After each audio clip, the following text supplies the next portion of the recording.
नमः सिद्धेभ्यः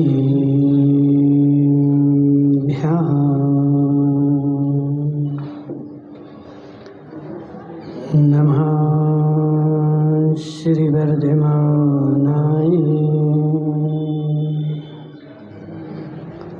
निर्धूतकलिलात्मने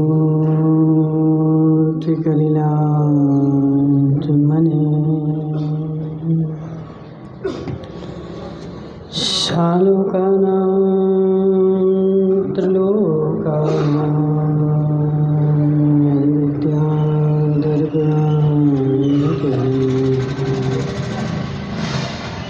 नमो रिहन्तां नमो सिद्धारं नमो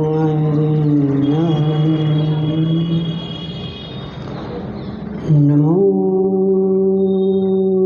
ध्यायानं नमो शब्दशाहम् पंच परमेष्ठी भगवान की अनंत अनंत सिद्ध परमेष्ठी भगवान की एक हजार देवादिदेव वासुपूज भगवान की आचार्य भगवान समंत भद्र स्वामी की आचार्य भगवान विद्यासागर जी महाराज की आचार्य भगवान विशुद्ध सागर जी महाराज की शुद्ध सागर महामुनि राज की जय, मुनि संत की जय। मनुष्य आचार्य भगवान समंत भद्र स्वामी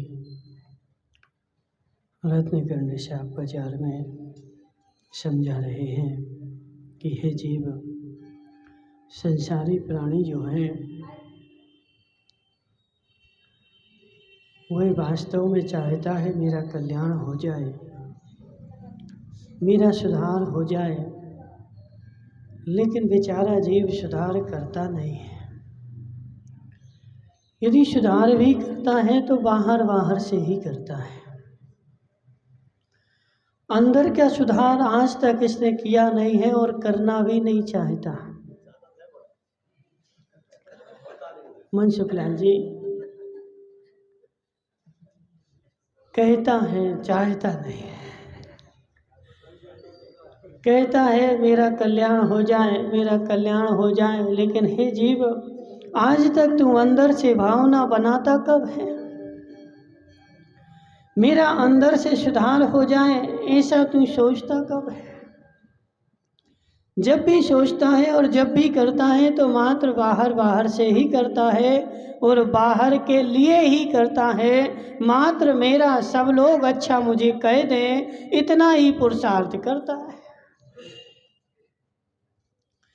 मैं अच्छा हो जाऊं ऐसा पुरुषार्थ कब करा? पतली सतीश, मैं अच्छा हो जाऊं ऐसा पुरुषार्थ मैंने कब करा? मुझे अच्छा लोग कहें ऐसा ही पुरुषार्थ किया है। मुझे सारा संसार, सारी समाज मुझे अच्छा कहे, इसका पुरुषार्थ मैंने अनंत काल से आज तक किया, लेकिन मैं अच्छा हो जाऊं इसके लिए कब किया? हे जीव, मुझे अच्छा होना है तो अंदर से सुधार करना पड़ेगा और अच्छा कहलाना है तो बाहर से सुधार करना पड़ेगा। जो अच्छा होता है वह अच्छा दिखे जरूरी नहीं है, लेकिन जो अच्छा दिख रहा है वो अच्छा हो जरूरी नहीं है। क्या होता बताओ सतीश भाई? आज हमारे घर में शादी हो, क्या करते हैं बता? इंदौर जाते हैं, उदयपुर जाते हैं, अहमदाबाद जाते हैं और सब जगह जाकर के पुरुषार्थ करते हैं, मेरे घर में शादी है, मुझे अच्छा दिखना चाहिए।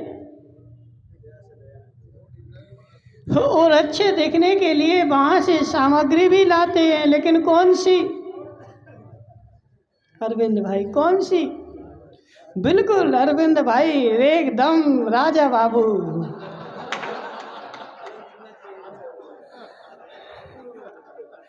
पहचान में नहीं आए, लोग जान नहीं पाए जी अरविंद ओकावत है कि अरविंद ओकावत का बेटा है। हे जीव, सत्य बताओ अरविंद भाई, तुम्हारे घर में शादी थी और तुम्हारे मन ने बोला था मुझे अच्छा होना है, लेकिन कहाँ से? मुझे अच्छा दिखना चाहिए, बहुत सारे मेहमान मेरे घर में आएंगे तो मैं अच्छा दिखूं, और अच्छा दिखने के लिए तूने क्या पुरुषार्थ किया? तो बाहर से सामान लाया और शरीर के ऊपर लपेट लिया, और लपेट करके 2 दिन 4 दिन तक खूब चमकता रहा। उसके बाद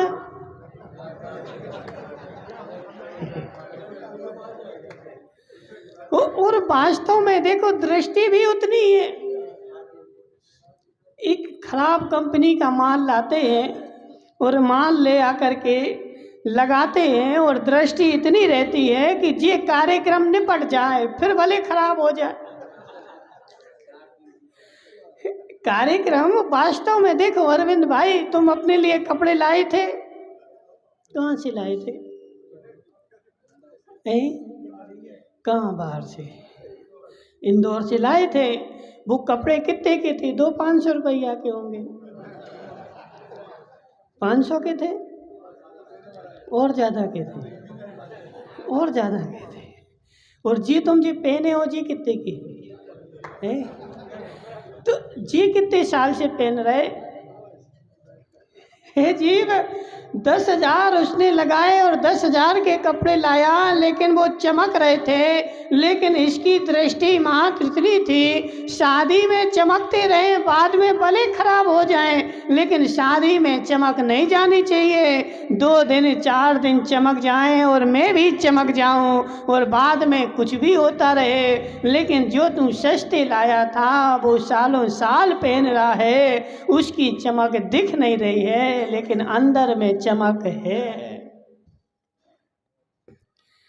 जो अंदर में होता है वो बाहर में दिखता नहीं है, और जो बाहर में दिखता है वो अंदर में होता नहीं है। हे जीव, समझ बात को। जो महापुरुष होते हैं वह महापुरुष अंदर से भी सुंदर होते हैं और बाहर से भी सुंदर होते हैं।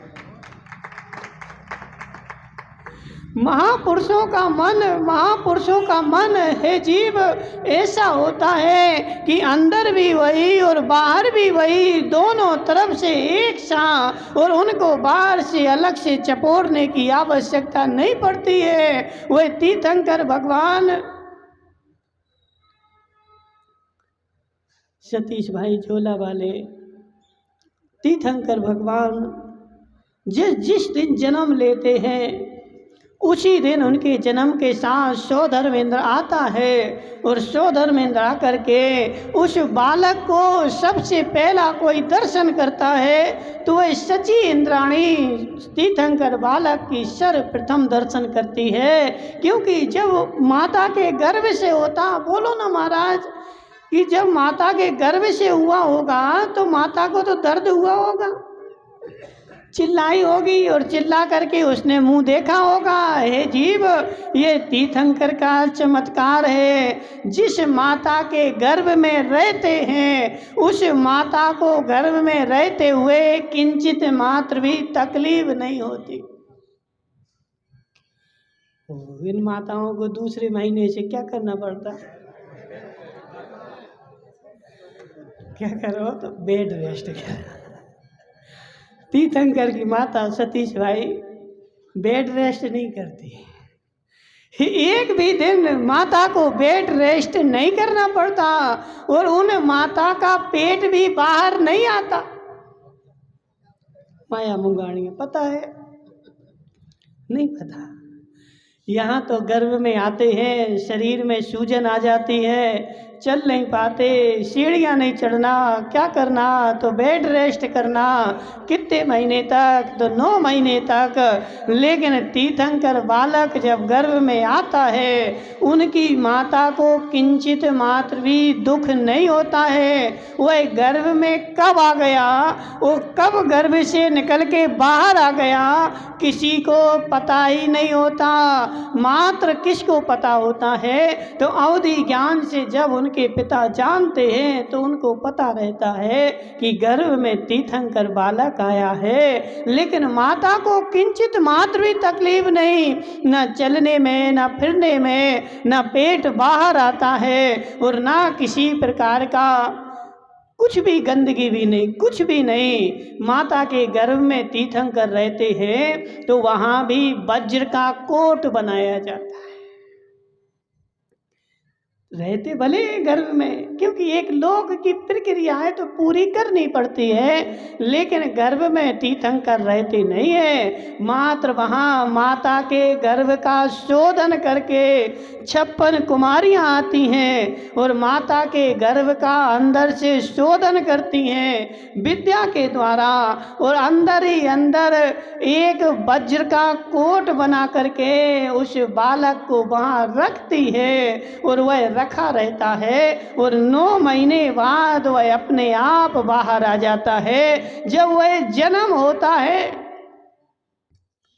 माया मुंगानिया तुम्हारे बच्चे कितने हैं?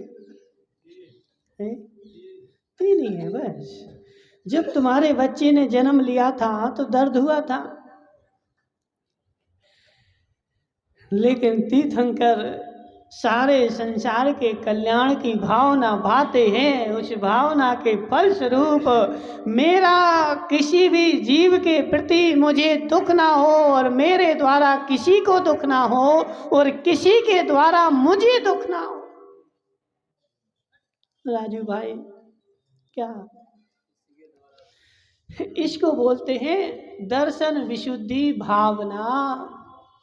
दर्शन विशुद्धि भावना के फलस्वरूप तीर्थंकर प्रकृति का बंध होता है, लेकिन पूर्व भाव में तीर्थंकर ने ऐसी भावना भाई थी, जब वह तीर्थंकर नहीं थे, सामान्य मुनिराज थे, तब ऐसी भावना भाई कि हे भगवान, इस लोक में मेरे द्वारा किसी को दुख ना हो और मैं किसी के द्वारा दुखी ना हूँ, सारा संसार सुखी रहे, सारे संसार से मैत्री भाव हो और किसी भी कोई भी संसार में दुखी ना हो।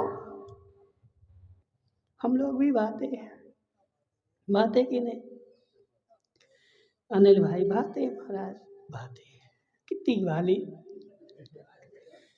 वाली भाना जानते हो? मथानी से भाते ना, उसको भाना बोलते। कितनी भाली तुमने, ओ बेचारा। हम तो मात्र क्या है, वो जिनवाणी में लिखा है जो पढ़ देते हैं, बातें थोड़ी है। भाना अलग चीज है और पढ़ देना अलग चीज है। हम जिनवाणी में लिखा है सो पढ़ देते, सुखी रहे सब जीव जगत के और कोई कभी ना घबरावे, हे जीव भा दिया। और बेचारा अनिल धीरावत मंदिर में तो भावना भा रहा था और मंदिर से बाहर आकर के ऊंट के जैसे चल रहा था,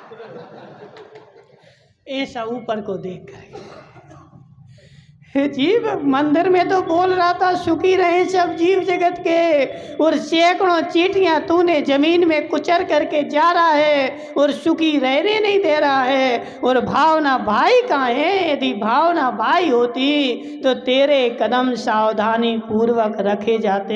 एक भी कदम सच्ची भावना क्या है? सुखी रहे सब जीव जगत के और कोई कभी ना घबरावे। तो यह मात्र लाइन पढ़ देना भावना नहीं है। अरविंद भाई, पढ़ देना भावना नहीं है कि लाइन पुस्तक में लिखी थी मेरी भावना। किसकी भावना? किसकी भावना? पतले सतीश तुम्हारी भावना? किसकी भावना? जुगल किशोर मुख्तार की भावना, जिसने लिखी उसकी भावना है, तुम्हारी भावना थोड़ी है। वह जीव सम्यक दृष्टि था, वह जीव रहा नहीं जा रहा था, उसके मन में जो भावना थी वह कवि था, उसने शब्दों में लिख दी और इसलिए लिख दी कि सारे संसार की भी भावना बन जाए। और मैंने क्या किया, मात्र उसको शब्द रूप पढ़ करके और मैं फ्री हो गया। आज तक वह भावना मेरी भावना बनी नहीं। बनी क्या? बोलो क्या नाम इनका? भानु भाई तुम्हारी भावना बनी क्या? हे जीव सुखी रहे सब जीव जगत के। तुमने पढ़ा भानु भाई कभी? रोज पढ़ते हैं। फिर सुखी क्यों नहीं रहने देते सबको? अब वो भानु भाई तो डंडा लेके ही घूमता है, जैसे ही कुछ गड़बड़ करे और डंडा फटकार दो। हे जीव सुखी रहे सब जीव जगत के, ऐसा पढ़ना नहीं है, ऐसी भावना बानी है और निरंतर ऐसी भावना बानी है, प्रति क्षण ऐसी भावना बानी है, एक एक सेकंड ऐसी भावना बानी है और ऐसा पुरुषार्थ करना है मेरे द्वारा ऐसा कोई भी काम ना हो जाए जिसके द्वारा संसार का प्राणी दुखी हो जाए। ऐसी भावना प्रति क्षण भाओगे जब तुम्हें तीर्थंकर प्रकृति का बंध होगा। सम्यक दृष्टि असंख्यात है लेकिन तीर्थंकर 24 ही है। क्यों? केवली अनंत है सुदीप भाई, केवली अनंत है लेकिन तीर्थंकर क्यों? सब सम्यक दृष्टि। एक बार विचार करो रंकेश मुंगानिया, जितने केवली हैं जिस जब तीर्थंकर क्यों नहीं बने? सब बन जाते तो क्या बुराई थी? हे जीव मैं सुखी रहूं, मेरा कल्याण हो जाए, मेरा परिवार सुखी हो जाए, संसार सुखी हो जाए, ऐसी भावना बाहर से भाना सम्यक दर्शन हो सकता है लेकिन सारा संसार सुखी हो जाए इसका जो पुरुषार्थ करता है वह तीर्थंकर बनता है। मेरे द्वारा एक भी संसार का जीव, श्रीपाल वगैरह, मेरे द्वारा संसार का एक भी जीव दुखी ना हो जाए और कोई दुखी हो रहा है मेरे द्वारा तो उसमें किसकी गलती है? तो मेरी ही गलती है और मेरी गलती में सुधार करूँगा, ढूंढता रहता है सारे जीवन भर। और मिथ्या दृष्टि क्या करता है? दूसरे की गलतियाँ ढूंढता रहता है। मेरी तो गलती है ही नहीं, किसकी गलती है अंगेश भाई? पतले सतीश की। जी पतले सतीश आ गए इसलिए ऐसा हो गया। हे जीव सम्यक दृष्टि जीव भावना बाता है लेकिन तीर्थंकर प्रकृति का बंधक ऐसा पुरुषार्थ करता है मेरे द्वारा संसार का एक भी जीव दुखी ना हो जाए। और उस भावना के फलस्वरूप उन तीर्थंकर ने पूर्व भाव में ऐसी भावना भाई थी संसार का कोई भी जीव मेरे द्वारा दुखी ना हो जाए और मैं किसी के द्वारा दुखी ना हो जाऊं, सारा संसार सुखी रहे, ऐसी भावना भाई। और उस भावना के फलस्वरूप उनको तीर्थंकर प्रकृति का बंध हुआ। और जब तीर्थंकर प्रकृति का बंध हुआ तो माता के गर्भ में आए तो ना माता को दुख दिया और जब जन्म होता है तो ना उनको दुख होता है। और संसार में तीर्थंकर का जो खून होता है वह सफ़ेद होता है, लाल नहीं होता। क्यों? सतीश भाई तुम्हारा खून कैसा है? लाल है, सफेद तो नहीं, देखा एक आध बार है। संसार में एक ही प्राणी ऐसा है, एक ही जीव ऐसा है जिसका खून दूध के जैसा सफेद होता है। क्यों? क्योंकि हे जीव लाल जो है वो खतरे की निशानी है। लाल जो है किसकी निशानी है? अभी भी देखो क्या होता ना जी, माइक चल रहा है, इसमें लाल बटन चालू हो जाए मतलब खतरा है, बंद कर दो। और कहीं भी तुम रोड वहाँ से निकल रहे थे रेलवे लाइन से, यदि लाल लाइट जली है तो पार नहीं करो, खतरा है। कहीं भी यहाँ से एक गाड़ी निकल जाए और उस गाड़ी के ऊपर लाल बत्ती लगी है, क्या मतलब? हे जीव सारी रोड खाली कर दे और रोड से बाजू हो जा, तेरा अधिकार रोड पर चलने का नहीं है। लाल गाड़ी जब निकल जाएगी उसके बाद तू निकलना। लाल जो है खतरे का निशानी है, लेकिन तीर्थंकर भगवान से ना किसी को खतरा है और ना उनको किसी से खतरा है, इसलिए उनके शरीर खून भी सफ़ेद है। लाल का कोई काम ही नहीं है, लाल ही तो गड़बड़ है। अब सुदीप के मन का नहीं हो तो सुदीप तो लाल हो जाए। सुदीप भाई कैसे हो जा है? वो कारीगर उसने यहाँ का पुट्ठा वहाँ डाल दिया, अब कैसे जीव। तीर्थंकर की खून का रंग सफ़ेद होता है, उनको किसी से खतरा नहीं होता है और वह भी किसी को खतरा जीवन भर कभी देते नहीं है। और उनके शरीर का सुंदरता इतनी, मनसुखलाल जी कितनी, सबसे पहला कोई दर्शन करता है तो कौन है? वही सची इंद्राणी तीर्थंकर बालक का सबसे पहला दर्शन करती है और उठा करके इंद्र ले जाता है। सुमेरु पर उनका अभिषेक होता है। बड़े बड़े कलशों से अभिषेक होने के बाद जब इंद्राणी को दे दिया जाता कि हे इंद्राणी, इस बालक के शरीर को पोंछ तो दो जरा, और जैसे ही वह उनके गाल को पोंछती है तो उनके जो कानों में कुंडल था वह कुंडल का बिंब तीर्थंकर के गाल पर स्पष्ट दिखता है आईने के जैसे। तो वह बार बार पहुँचती है, बार बार पहुँचती है और बार बार पहुँच करके और इंद्र क्या बोलता है, हे देवी क्या बालक का गाल ही सुझा देगी? इतना जोर से पहुंच रही है, इतना जोर से पहुंच रही है। नवीन आज का जन्मा बालक है, उसकी चमड़ी छिल जाएगी। नहीं नहीं इंद्र देखो तो जरा, इसके गाल पर एक पानी की बूंद है, वह बूंद साफ नहीं हो रही। इंद्र बोलता है, हे देवी, हे देवी, तू स्त्री है और स्त्री की अकल चोटी में होती है। स्त्री की बुद्धि कहाँ, स्त्री की बुद्धि कहाँ है जीव?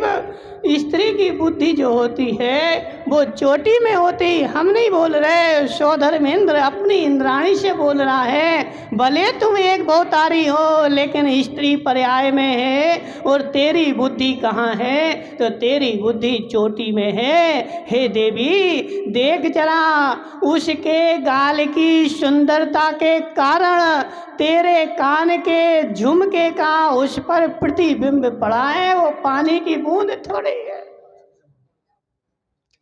इतना सुंदर है, कितना राजू भाई, कितना अरविंद भाई देख रहे, हमारा देख रहा कि नहीं देख रहा?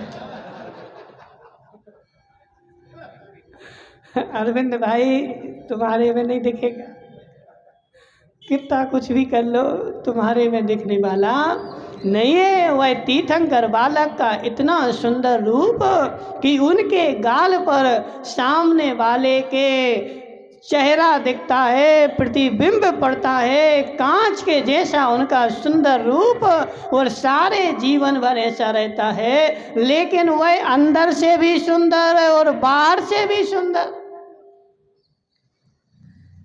कैसे निमेश पंडित जी, तुम भी तो खूब सुंदर हो क्यों?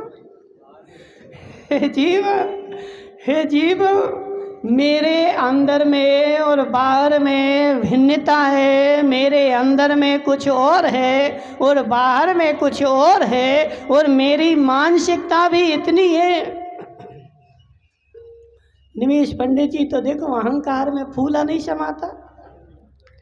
हमारे जैसा गोरा तो कोई नहीं होगा घाटोल में। निमेश भाई सत्य है कि नहीं?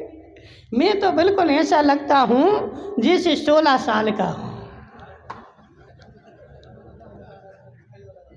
अभी कौन हमसे कहे कि 50 के हो गए। हे जीव, अभी तो मैं कितने का हूँ, 16 का हूँ, काले बाल हैं, शरीर हमारा चमक रहा है। और नहीं चमकेगा तो बेचारा क्या करेगा, बाहर से पुरुषार्थ करेगा और बाहर से चमक जाए और जमाने के क्रीम पाउडर बेचारा पोतेगा। लेकिन हे जीव, तेरी सारी दृष्टि बाहर की सुंदरता पर ही है और सारा जीवन तूने किस लिए बताया, मैं बाहर से सुंदर हो जाऊं और बाहर से चमकदार हो जाऊं। अंदर की सुंदरता के बारे में आज तक जीव ने सोचा ही नहीं। निमेश भाई,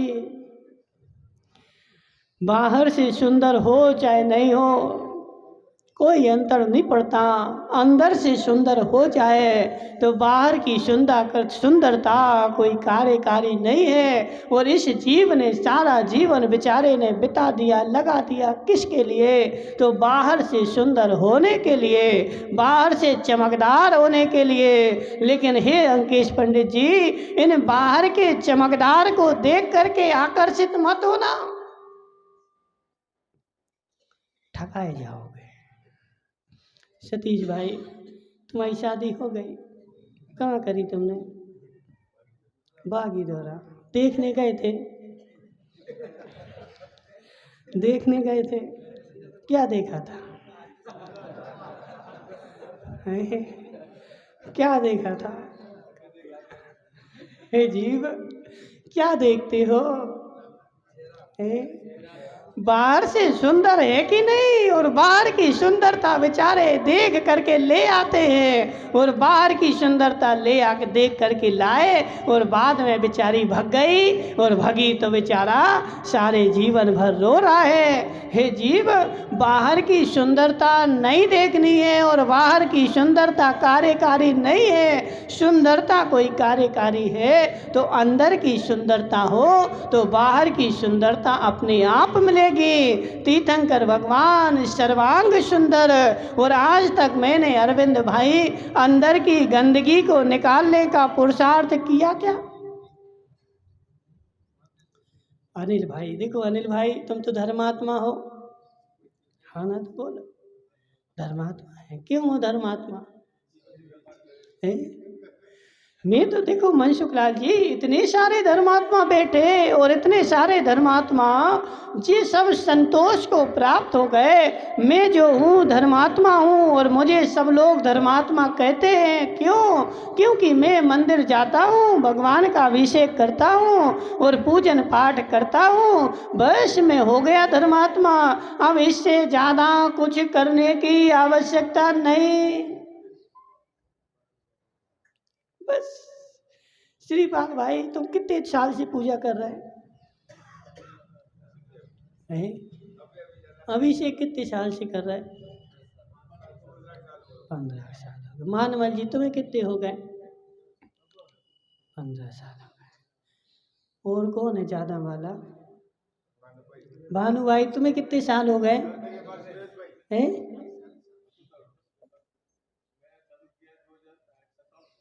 97 से। और उससे पहले से कौन कर रहा है? कोई नहीं है। सुमती लाल जी, तुम कब से कर रहे? 25 साल। हे जीव, 25 साल से ये बता, 25 साल पहले तूने जो अभिषेक किया था तो आज ही उतना कर रहा है कि कुछ बढ़ गया? 25 साल पहले मैंने अभिषेक करना प्रारंभ किया था और 25 साल पहले जितनी क्रिया करता था आज भी मैं उतनी ही क्रिया कर रहा हूँ। अरविंद भाई उकावत, तुम्हें दुकान खोले कितने साल हो गए? 30-40 साल हो गए। 40 साल पहले तुमने जो दुकान खोली थी वो जितनी खोली थी उतनी है? देखो अब ये चमत्कार। हे जीव, अरविंद ने 40 साल पहले कर्म की दुकान खोली थी और आज वह कई गुनी हो गई। लेकिन सुमती लाल कोठारी ने 25 साल पहले धर्म की दुकान खोली थी, लेकिन जितनी खोली थी उतना ही है। बोला है जीव, सत्य है कि नहीं?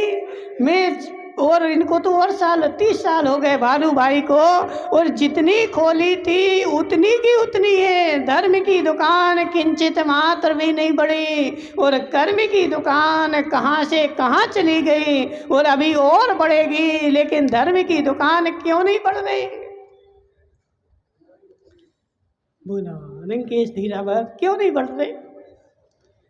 हे जीव, इसमें मैं संतोष को प्राप्त हो गया। धर्म में कहा था कि धन में संतोष को प्राप्त हो जा, और बेचारा कर्म में संतोष को प्राप्त नहीं हुआ, धर्म में संतोष को प्राप्त हो गया। जितना कर रहा हूँ बहुत है और इससे मेरा कल्याण हो जाएगा।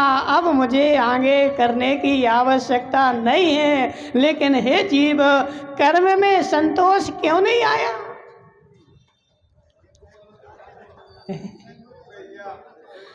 माया मुंगाड़िया, धर्म में तो संतोष आ गया। महाराज अभिषेक पूजन करता हूँ, थोड़ा बहुत दान भी दे लेता हूँ, बस हो गया। तो आज जितना था उतना का उतना है। लेकिन कर्म में तू कहाँ से कहाँ पहुँच गया और निरंतर प्रयास कर रहा है मेरी दुकान और बढ़ जाए, मेरी दुकान और बढ़ जाए, लेकिन धर्म की दुकान बढ़ाने का प्रयास क्यों नहीं कर रहा है? हे सुमती लाल, धर्म की दुकान बढ़ाने का पुरुषार्थ क्यों नहीं कर रहा है? कर्म की दुकान तो खूब बड़ी हो गई, कई गुनी हो गई और तुरंत मैं तैयार हूँ, लेकिन धर्म की दुकान को बढ़ाने के लिए किंचित मात्र भी पुरुषार्थ मेरा नहीं चल रहा है। जितना है उतने में संतोष है। अब मुझे आगे ना बढ़ना है और ना आगे करना है, मात्र में तो धर्मात्मा हो गया। हे जीव, तू वहाँ संतोष को प्राप्त हुआ है और जो तूने धर्म किया है वो अंदर की स्वच्छता के लिए नहीं है, बाहर की स्वच्छता के लिए है। सब लोगों ने मुझे धर्मात्मा कह दिया, बस काम हो गया। सब लोग मेरा सम्मान करते हैं और सब लोग मुझे धर्मात्मा कहते हैं, बस हो गया धर्मात्मा। अब ना आगे जानने की आवश्यकता है और ना आगे बढ़ने की आवश्यकता है। जितना है बोलो सुमती लाल महाराज, अब तो संतोष है हमें, अब नहीं आगे बढ़ना। हे जीव, हे जीव, धर्म की संतोषी तुझे बता रही है कि तू अभी धर्म के ओर गया ही नहीं है, मात्र बाहर में दिखाने के लिए कर रहा था। और कर्म की असंतोषी, अरविंद भाई अब तो दुकान खूब बड़ी हो गई, अब तो नहीं बढ़ाना ना है? अब तो दुकान बहुत बड़ी हो गई ना, अब तो बढ़ाना नहीं है, बढ़ाना है। महाराज तैयार बैठे हैं, नए ग्राहक आए तो जिस ग्राहक आएंगे वो सामान लेकर के मैं रख दूंगा और आगे और बढ़ाता जाऊंगा, लेकिन धर्म की दुकान नहीं बढ़ाऊंगा। और नहीं बढ़ाना चाह रहा है, इसका मतलब है तू मिथ्या दृष्टि है। क्या अंकेश पंडित जी गए थे कहाँ? बांसवाड़ा के लिए निकले थे। मैं बांसवाड़ा जा रहा हूँ और रास्ते में 4 लोग मिल गए और 4 लोगों ने इनको अच्छा बढ़िया भोजन कराया और बेचारा रास्ते में ही रुक गया। बांसवाड़ा को तो भूल गया और लीन हो गया, रास्ते में मस्त हो गया। हे जीव, तुझे जाना कहाँ है ये तो बता। तू घर से निकला किस लिए था ये तो बता। राजू भाई कहाँ जाना है, कहाँ के लिए तूने यात्रा प्रारंभ करी थी? बदामी लाल लालावत, तूने यह धोती पहनना प्रारंभ करी थी किसके लिए? महाराज अच्छी सी दुकान चलने लगे इसलिए धोती पहन के आया था, दुकान चलने लगी। हे जीव, तू खोटा है, मिथ्या दृष्टि है, तेरा लक्ष्य ही खोटा है। ये धोती तूने पहनी क्यों थी? मोक्ष जाने के लिए धोती पहनी थी। मैं मोक्ष जाऊंगा और मोक्ष जाने के लिए धर्म करूंगा और घर से निकला था, लेकिन संसार के सुख मिल गए और उसमें ही तू लीन हो गया और अपने लक्ष्य को भूल गया। ये धोती मैंने मोक्ष के लिए पहनी थी और जब तक मोक्ष नहीं मिल जाएगा तब तक मैं आगे बढ़ता रहूंगा, संतोष को प्राप्त नहीं होऊंगा। तब तो सम्यक दर्शन तेरे पास है और तू जितना कर रहा है उतने में संतोष हो गया, बस अब आगे ज्यादा आवश्यकता। मानमल जी, सत्य है कि नहीं? और करना है? नहीं, अब क्या करना? हाँ, तो बहुत हो गया, जितना है उतने में संतोष है। लेकिन हे जीव, यह संतोष तेरा पर्याप्त नहीं है, कार्यकारी नहीं है। संतोष तो जब कार्यकारी हो, जब तुम अंदर से स्वच्छ हो जाए। और जब तक धर्म का मतलब क्या है? अंदर की शुद्धि की बाहर की शुद्धि? बोलो मोहनलाल जी, ये अच्छा बढ़िया हीरो जैसा चश्मा लगाया तुमने।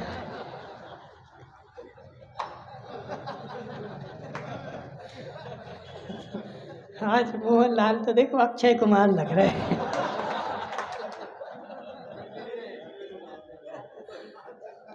मोहनलाल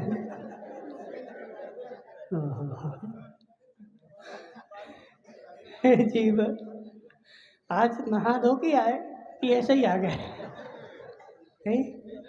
नहाया था? हाथ मुंह धो के आए?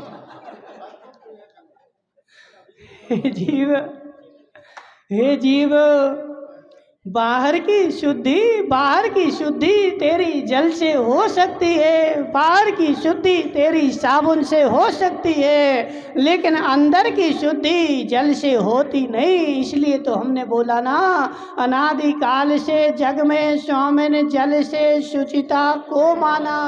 अनादि काल से मेरे पास मिथ्यात था और मिथ्यात के वशीभूत विचारा अपने शरीर की शुद्धि करना चाह रहा था। तो इस नदी में दौड़ा, उस तालाब पर दौड़ा, उस झरने में दौड़ा और वहाँ पे नहा के आ गया और बोल रहा है मैं शुद्ध हो गया। लेकिन कहाँ से? इतनी इससे ज्यादा दृष्टि कहाँ है? अब बोलो उस राजेश गांधी से बेचारे को शुद्ध हो जा। हाँ, हम तो गंगा नहाने जा रहे हैं, घर में नहाया खूब, दृष्टि ऐसी बनी है मैं तो शुद्ध हूँ। क्यों? क्योंकि जल से स्नान कर लिया। और ज़्यादा होगा तो माही में डुबकी लगा लेंगे, और ज़्यादा होगा तो गंगा में डुबकी लगा लेंगे और लगा करके मैं शुद्ध हो जाऊँगा। लेकिन हे जीव, संसार के किसी भी जल में ताकत नहीं है तेरे अंदर की शुद्धि करा दे। जल से मात्र किसकी शुद्धि होगी? जल से मात्र मनसुखलाल जी बाहर का मेल ही धुलेगा, अंदर का मेल धोने वाली किसी में ताकत है तो वह जिनेंद्र प्रणीत धर्म ही एक ऐसा है जो तेरे अंदर की शुद्धि कर सकता। देखो, पानी से अरविंद भाइयों का बात, पानी से तेरी शुद्धि होगी तो गंगा के जल में भी नहा ले तो तेरे शुद्धि होगी। तो मात्र पानी से तेरे बाहर की शुद्धि ही हो सकती है। अंदर की शुद्धि करना है तो अंदर की शुद्धि जो है वह जिनवाणी से ही होगी। जब पानी शरीर के ऊपर जाता है तो मेल निकल जाता है। तो ऐसे है मनसुखलाल जी, तेरे अंदर में जिनवाणी जाएगी तो अंदर का मेल निकल जाएगा। एक धारा एक बार करना क्या है? रिंकेश भाई, तू तो अभिषेक ही नहीं करता क्या है? क्यों? त्याग है अभिषेक का, त्याग कर दो आज से, अभिषेक नहीं करेंगे कभी। नहीं नहीं, देखो हम नियम देते नहीं, हम तो वही नियम देते हैं जो तुम करते हो बस। जैसे प्रवीण भाई ने नियम लिया कि हम 2 बार खाएंगे और 1 बार नाश्ता करेंगे, बस तो वो ऐसा करता था, उसने नियम ले लिया।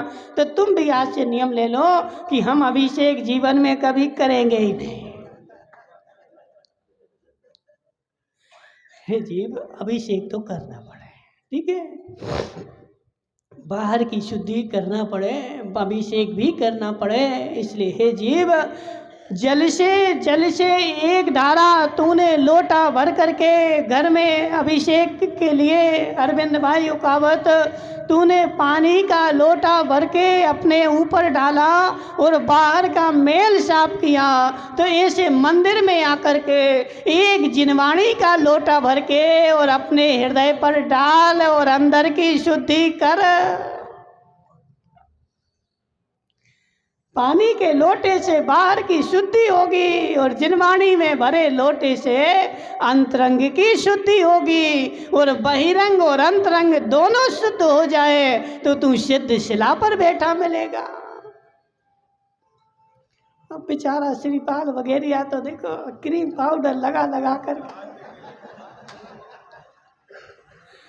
श्रीपाल जे क्रीमें लगा रहा है लगा, लेकिन हमारे यहाँ 4 अनुयोग की क्रीमें हैं, प्रथमानुयोग, करणानुयोग, चरणानुयोग, द्रव्यानुयोग।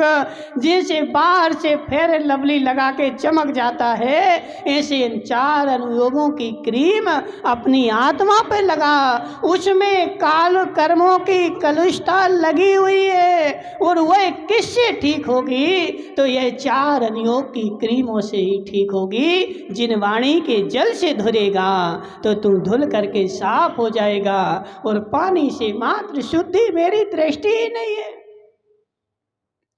किसके ऊपर विपिन भाई बोलो, सत्य बताओ, तुमने आज तक कितने साल, 50 के हो गए, 50 साल में तुमने अपने शरीर पर कितने लोटे पानी डाला है? कितने डाला? गिनती करें? गिनती नहीं बेचारेगा। हे जीव, आज तक तूने अनगिनत लोटे पानी अपने शरीर पर डाला। जिनवाणी के कितने लोटे तूने अपनी आत्मा पर डाले? बोलो, कितने भर भर के डाले? महाराज फुर्सत ही नहीं है। इसलिए तो मनसुख लाल जी, अब तुम बोल रहे नहीं हम शुद्ध करना चाहे, कहाँ कर रहे थे? कहाँ है इच्छा? जल से जल तो भर भर के बेचारे ने नदी के नदी बहा दिए, लेकिन आज तक जिनवाणी की नदियाँ अपने हृदय पर नहीं प्रवाहित करी। जिनवाणी की नदी एक बार अपने हृदय पर प्रवाहित कर दे, तेरी शुद्धि हुए बिना रहेगी नहीं।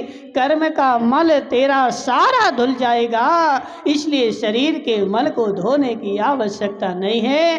किसको धोने की आवश्यकता है? अपने आत्मा में लगे हुए कर्म को धोना है। तो आत्मा में लगा हुआ कर्म जिनवाणी के पानी से ही धुलेगा, और किसी के पानी से धुलने वाला नहीं है। अब बताओ किस किस को फुर्सत है? प्रवीण भारसोलिया, कितने घंटे नहा था तुम? कितने घंटे लगते तुम्हें नहाने में? 5 मिनट। अभी ठंड है ना, इसलिए 5 मिनट। गर्मी में कितने बार नहाते हो? 2 बार, 3 बार भी नहा लेते कभी ज़्यादा गर्मी हो तो। कितना पानी डालते? बेचारा वहीं बैठा रहता, उसके नीचे वो बोलते ना, वो लगाते क्या, फुब्बारा के नीचे बैठ जाता है। हाँ, अच्छी ठंडक मिल गई। हे जीव, जैसे पानी के फुब्बारे के नीचे तुझे ठंडक मिलती है, ऐसे जिनवाणी के फुब्बारे के नीचे बैठे क्या कभी? बोलो राजू भाई, बैठे कभी?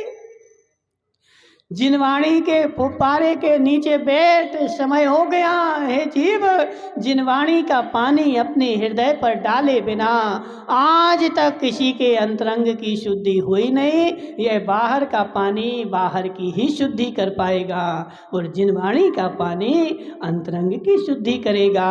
और जो चाहता है मुझे अंदर से शुद्ध होना है, उसको जिनवाणी का पानी हृदय पर डालना पड़ेगा, बिना डाले शुद्ध होने वाला नहीं है। तो जिसको उस अंदर से शुद्धि करनी हो वह जिनवाणी का पानी डालो, और जिसको बाहर से शुद्धि करनी हो सो यहाँ कुएं से भर के डालो, सो बाहर का शरीर धुल जाएगा लेकिन अंदर का नहीं धुलेगा। बोली शांतिनाथ भगवान।